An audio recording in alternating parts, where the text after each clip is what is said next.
alkane चे example, then what is alkyne, then its example, then what is alkene and its example.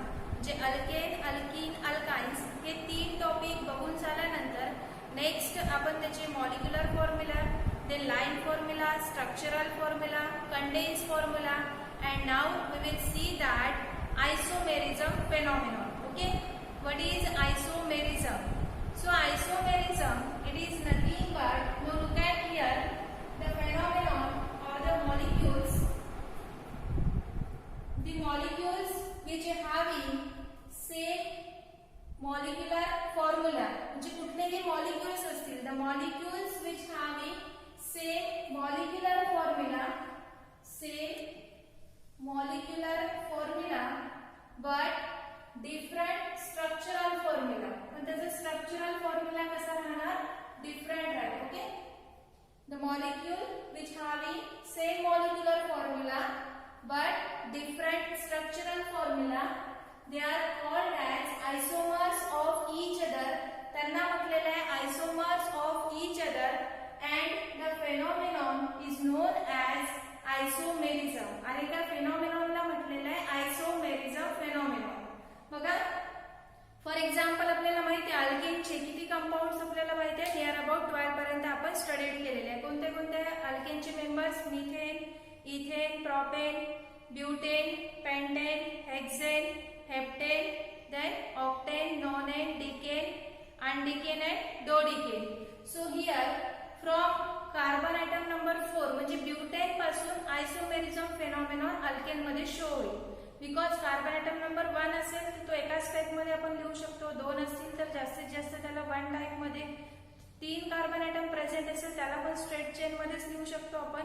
But 4 carbon item present असेल तर त्याला आपण represent करताना वेगळ्या वेगळ्या फॉर्म मध्ये रिप्रेझेंट करू शकतो. बघा इथे for example, okay, suppose we take the example of butane molecule. Butane, what is the molecular formula of butane? Butane चा molecular formula काय? So here butane molecular formula is,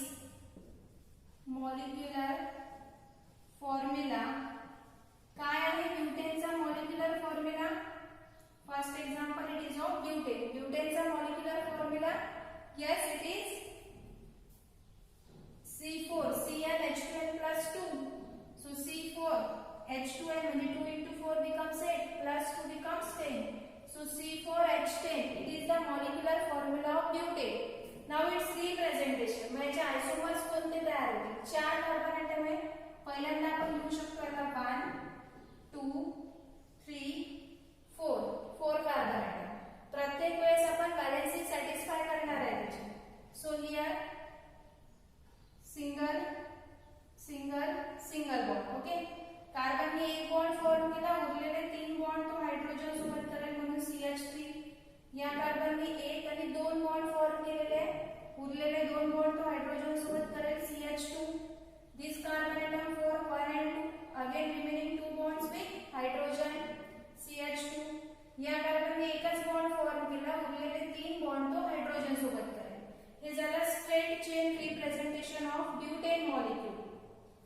याला या टाइप मध्ये आपण लिहू शकतो किंवा दुसरा कोणत्या फॉर्म मध्ये आपण हे C4H10 लिहू शकतो.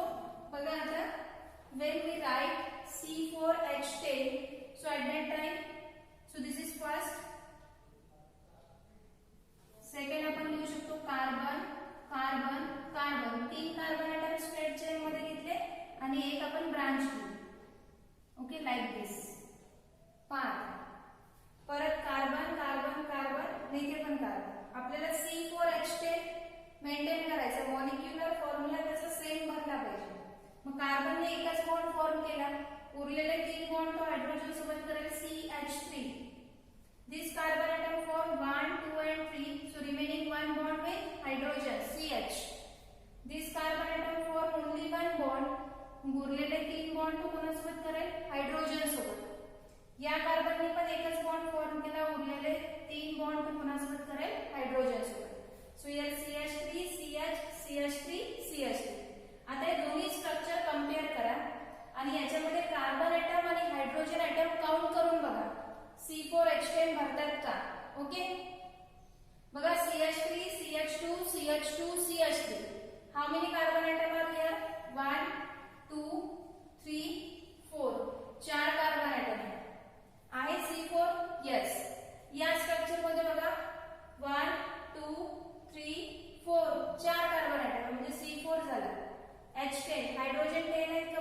3.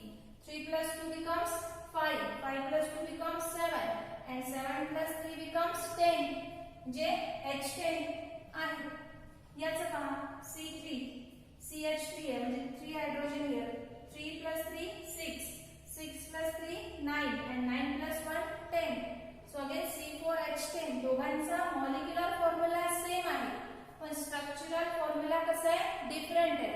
Therefore these two they are the isomers of each other. म्हणून हे दोघं एकमेकांचे आयसोमर आहेत and that phenomenon is known as isomerism. आणि या फेनॉमेनॉनला आपण म्हटलेलं आहे आयसोमेरिझम फेनॉमेनॉन. सो हियर असं जर स्ट्रेट चेन मध्ये असेल याला नाव दिलेलं असते एन ब्युटेन. N butane. जर स्ट्रेट चेन फॉर्म मध्ये असेल तर स्मॉल एन लावतात सुरुवातीला. आणि ब्रांच फॉर्म मध्ये दिलेलं आहे जर या ब्रांच पासून आपण ब्रेकिंग केलं तर दोन्ही साइडला आपल्याला सेम ग्रुप मिळतात म्हणून याला आपण आयसो म्हणजे सिमेट्रिकल स्ट्रक्चर मिळते. जर ब्रांच पासून ब्रेकिंग केलं तर सिमेट्रिकल स्ट्रक्चर मिळते म्हणून या कंपाऊंडचं नाव आहे आयसो आणि 4 कार्बन ॲटम प्रेझेंट आहेत म्हणून ब्युटेन. हे कॉमन नेम आहेत कंपाऊंडचे. ज्यावेळेस आपण नॉमेनक्लेचर बघणार त्यावेळेस तुम्हाला हे नेम्स मी शिकवून देईन. सध्या फक्त तुम्हाला ड्रॉ करायचे आहे त्याचे आयसोमर्स आणि असे ड्रॉ करता येतील ना सगळ्यांना. समजलं इथपर्यंत. So this is the first example that is butane. And butane molecule shows 2 isomers 1 and 2. So these two हे जे दोन आहेत they are these two हे दोघं पण हे दोन्ही काय आहेत isomers of each other. Isomers of each other. एकमेकांचे काय आहेत ते isomers of each other. So these two they are the isomers of each other. म्हणजे ब्युटेनचे किती आयसोमर तयार होतात 2. Okay. Butane molecule shows 2 isomers. Next example बघू आपण पेंटेनचं. Now look at here. In case of pentane molecule. Second example pentane. सांगा आता पेंटेनचा molecular formula काय आहे. Yes C5H12. ओके. पेंटेनचा मॉलिक्युलर फॉर्म्युला काय C5H12. मॉलिक्युलर फॉर्म्युला काय त्याचा C5H12. Okay. Because CnH2n plus 2 C5 आहे. मग H किती होणार 2 into 5 becomes 10 and 10 plus 2 becomes 12. So C5H12 pentane molecular formula झाला. त्याचं स्ट्रक्चरल रिप्रेझेंटेशन किती प्रकारे आपण C5H12 ला लिहू शकतो. ज्यावेळेस आपल्याला डिफरंट टाइप्स मध्ये लिहायचं आहे त्यावेळेस फक्त दोनच गोष्टी लक्षात ठेवायच्या. पहिली गोष्ट म्हणजे कार्बनची व्हॅलेन्सी ही 4च राहिली पाहिजे आणि हायड्रोजनची व्हॅलेन्सी 1 म्हणजे एका हायड्रोजनने एकच बॉन्ड फॉर्म केला पाहिजे. ओके. आणि एका कार्बननी 4 बॉन्ड्स फॉर्म केले पाहिजे कारण कार्बनची व्हॅलेन्सी आहे 4 आणि हायड्रोजनची व्हॅलेन्सी आहे 1. सो हियर C5H12 पहिलं तर स्ट्रक्चर आपल्याला तसंच लिहिता येईल कारण स्ट्रेट चेन मध्ये आपण लिहून घेऊ आधी. So here 1 2 3 4 5.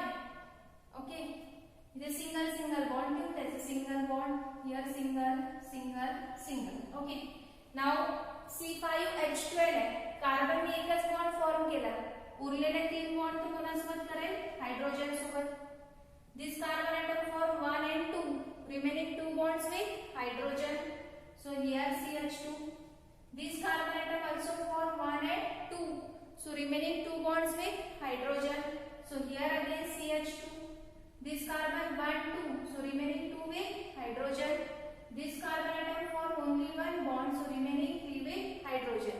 हे झालं स्ट्रेट चेन फॉर्म मध्ये आपण C5H12 ला रिप्रेझेंट केलेलं आहे.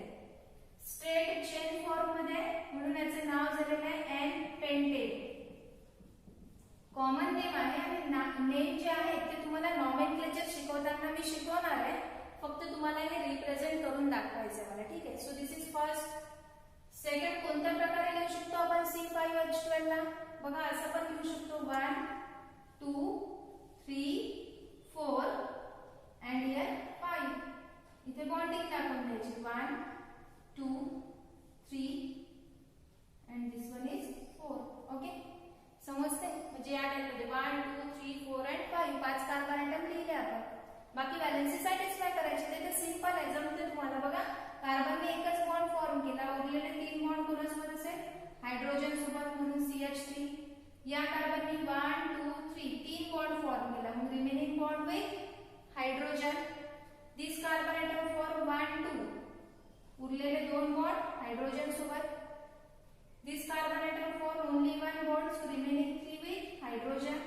This carbon atom only one bond, so remaining 3 with hydrogen. समजते इथपर्यंत? So this is the structure of that isomers of pentane molecule. परत बघा C5 आहेत का? 1 2 3 4 5 पाच कार्बन ॲटम प्रेझेंट आहे. हायड्रोजन काउंट करा. 3 + 1 4, 4 + 2 6, 6 + 3 9 and 9 + 3 12. हायड्रोजन 12. म्हणजे हे पण स्ट्रक्चर कशाचं आहे? आपला पेंटेन मॉलिक्यूलचा आहे आणि हा आयसोमर झाला पेंटेनचा. म्हणजे पहिल्यांदा या टाइप मध्ये पण लिहू शकतो आपण याला. दिस इज द सेकंड फॉर्म. आता CH3 ग्रुप सेकंडरी कार्बनला अटॅच आहे, म्हणून याला म्हटलेलं आहे सेकंडरी पेंटेन. याला म्हटलेलं आहे सेकंडरी पेंटेन. हे नेम्स मी तुम्हाला नंतर शिकवेल, फक्त तुम्हाला हे स्ट्रक्चर लक्षात ठेवायचे. ठीक आहे, लक्षात ठेवायचे म्हणजे ड्रॉ करून बघायचे. जसं एखादा गेम खेळतो की नाही आपण लहानपणी, बघा एखादा बॉक्सचा ठोकळाचा गेम असेल, म्हणजे 5-6 पार्ट पासून तो बनलेला असेल, तर आपण काय करायचो? ते पार्ट वेगळे वेगळे केले की त्याला स्ट्रेट लाईन मध्ये पण घेऊ शकत होतो. तेवढेच पार्टचा यूज करून आपण घर बनवू शकत होतो. तेवढेच पार्टचा यूज करून आपण त्याला बॉक्स टाइप मध्ये घेऊ शकत होतो. बरोबर आहे? म्हणजे फक्त अरेंजमेंट वेगळ्या वेगळ्या प्रकारची. मॉलिक्यूल मध्ये जे ॲटम्स प्रेझेंट आहे ते सारखेच राहतील, म्हणजे त्याचा मॉलिक्युलर फॉर्म्युला सेम राहील. फक्त अरेंजमेंट आपल्याला डिफरंट टाइप मध्ये करता येते का हे आपल्याला बघायचं आहे. आणि जेवढी डिफरंट टाइपची अरेंजमेंट तेवढे त्याचे ते आयसोमर्स राहतील.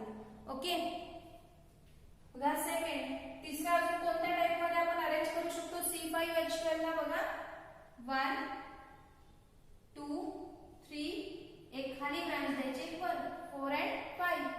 मग इथे carbon single single bond attach करून देतो. ठीक आहे, पहा बरं 5 कार्बन ॲटम आहेत का? 1 2 3 4 5 5 कार्बन ॲटम प्रेझेंट आहे. प्रत्येक कार्बनची व्हॅलेन्सी 4च आहे. बघा या कार्बनची व्हॅलेन्सी 1 2 3 4 4 व्हॅलेन्सी आहे. So this carbon atom form only one bond, so here remaining with CH3.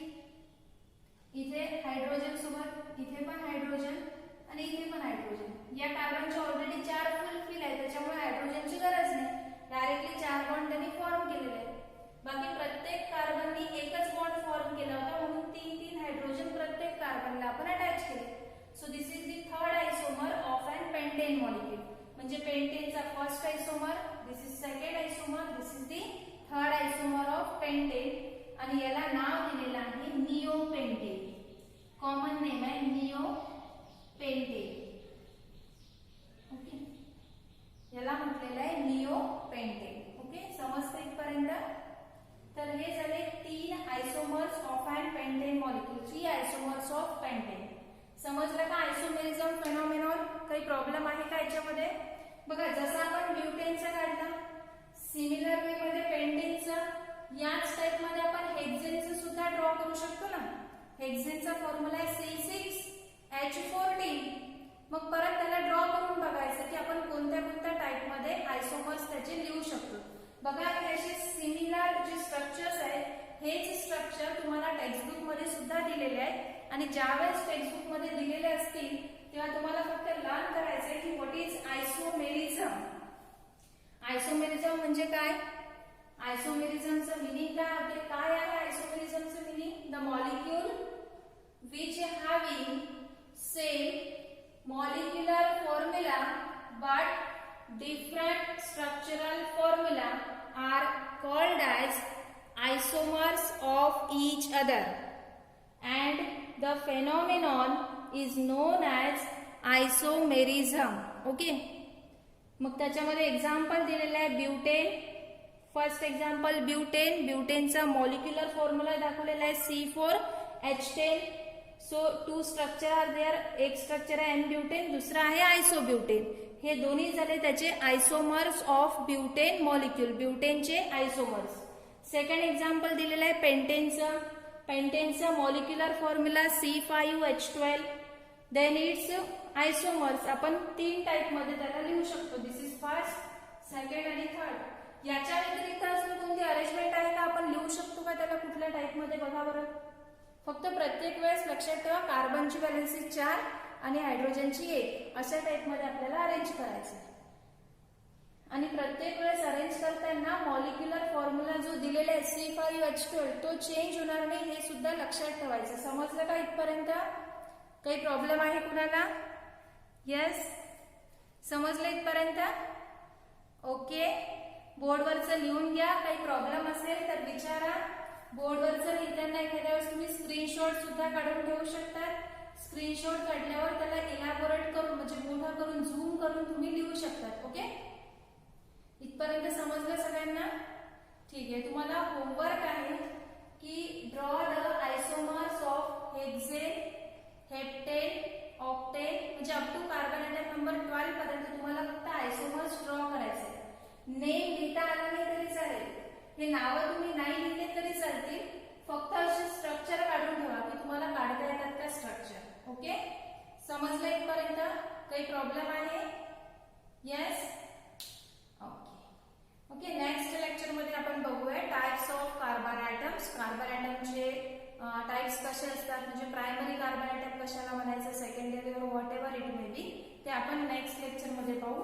इथपर्यंत समजलेलं आहे सगळ्यांना? होमवर्क आहे तुम्हाला, तुमच्यासाठी होमवर्क.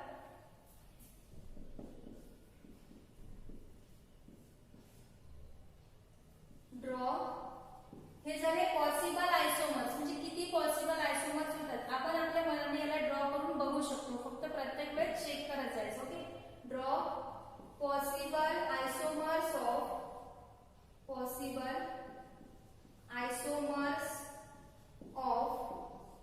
त्याच्यामध्ये फर्स्ट पेंटेन नंतर घेणार आपण हेक्सेन. हेक्सेनचे ड्रॉ करून बघा. हेप्टेन, हेक्सेन नंतर heptane, then octane, then nonane, then decane, undecane and dodecane. याचे ड्रॉ करून बघायचे. हेक्सेनचे, हेप्टेनचे याचे किती किती आयसोमर्स होणार आहे पॉसिबल आयसोमर्स. जसं आपण बघितलं ब्युटेनचे पॉसिबल आयसोमर्स 2 आहेत. Butane shows possible isomers are 2. पेंटेनचे पॉसिबल आयसोमर किती आहेत? 3. हेक्सेन, हेप्टेन, ऑक्टेन याची तुम्हाला ड्रॉ करून बघायचं आहे. समजलं इथपर्यंत? Okay, okay. चला, bye and take care and happy learning.